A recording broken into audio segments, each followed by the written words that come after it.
Hello everyone and welcome back. Today we are going to learn future simple, one of the 4 future tenses in English. The 4 future tenses are future simple, future continuous, future perfect, and future perfect continuous. In this lesson we will focus on future simple, which we use to talk about actions, plans, predictions, and decisions about the future. Let's begin.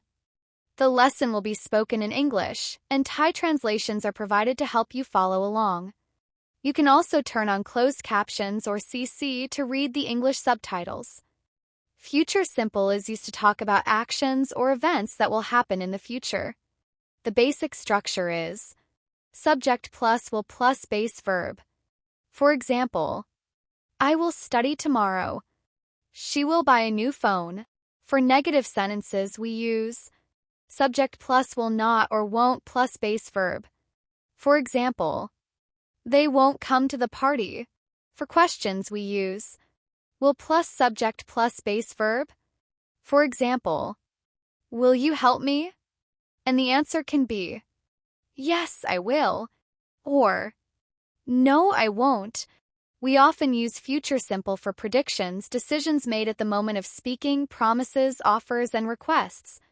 Common time expressions include tomorrow, next week, next month, soon, later, and in the future. Now let's look at some examples.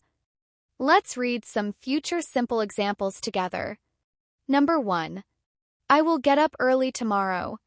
Number 2. She will go to school by bus. Number 3. They will play soccer after school. Number 4. We will have a picnic this weekend. Number 5. My mom will cook dinner tonight. Number 6. I will read a book before bed. Number 7. He will call you later. Number 8. It will be sunny tomorrow. Number 9. You will like this movie. And number 10. They will visit their grandparents next month. Notice that all of these sentences talk about actions or events that will happen in the future.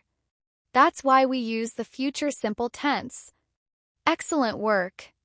Today you learned how to use the future simple tense to talk about the future. Keep practicing with your own sentences every day. Don't forget to like, subscribe, and leave a comment. We upload new English lessons every day. See you next time. Bye for now.